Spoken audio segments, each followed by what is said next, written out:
ముందుగా పోలీస్ అమరవీరులకి నివాళులర్పిస్తున్నాను. వారి ఆత్మకు శాంతి కలగాలని భగవంతుణ్ణి మనస్ఫూర్తిగా కోరుకుంటున్నాను.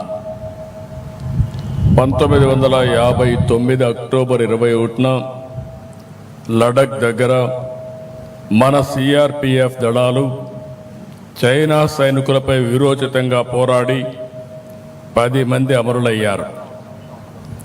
వారిని స్మరించుకునేలా ప్రతి ఏటా అక్టోబర్ 21న పోలీస్ అమరవీరుల రోజుగా ఘనంగా జరుపుకుంటున్నాం.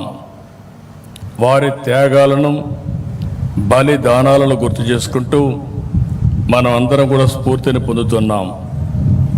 ఈ సంవత్సరం దేశవ్యాప్తంగా విధి నిర్వహణలో 192 మంది పోలీసులు అమరులయ్యారు. వీరికి నివాళులర్పిస్తున్నాను. వారి ఆత్మకు శాంతి కలగాలని భగవంతుణ్ణి ప్రార్థిస్తున్నాను.